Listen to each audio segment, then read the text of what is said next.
Bakit po tayo nagkaganito ngayon, Madam President?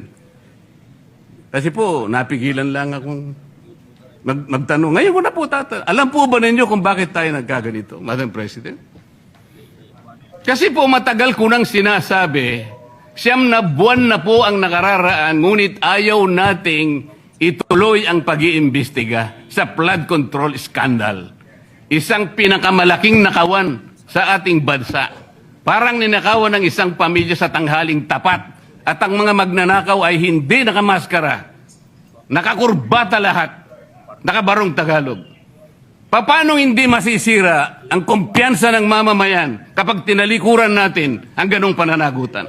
Ano pong sinabi pa sa akin? Imbes na sagutin nila yung privilege speech ko noon, nasa pamimilit ko na, eto pong tungkulin natin eh. Naging PNP chief kayo. Ako po'y humanga sa inyo noon. Hindi ko na ikukwento yung lahat ng ito. Bakit ngayon? Bakit hindi natin gawin lahat yun? Alang-alang sa interes ng bayan. Kaya po tayo sumadsad ngayon dahil yung pananagutan na yun, pinipilit po nating pigilin. Ang dami po nating pinagtatakpan. Tumayo siya, imbes na sagutin niya ang aking sinasabi. Ano po sinabi niya? Kung ano-ano po sinabi, nagpalabas din po siya ng napakaraming video na kinakampihan ko si Diskaya, nag-bla-bla, na ang asawa ko raw ay independent na ganito.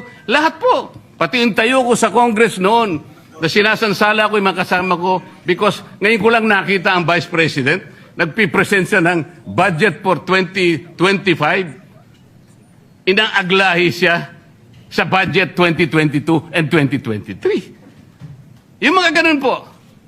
Bakit po ngayon biglang nagbago ang kulay natin? Bakit po ganyan tayo ngayon? Bakit po napakababa?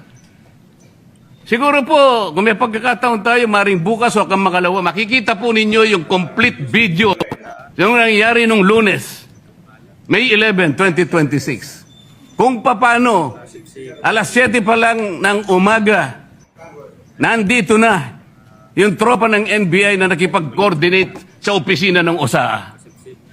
Sapagkat balak pala nilang hulihin ang isang senador. Hindi po ba? Nagkaroon na po ng admission. Tinanong ko pa nga yung ating former SP kung nakita niya yung warrant of arrest. Pinakita ba sa'yo? Sabi naman niya, hindi. Naniwala po ako ron. Ngunit bakit sinabi niya, kung mag-coordinate kayo sa OSAA. Alam po ba niyo, Madam President, kung ako po ang Senate President,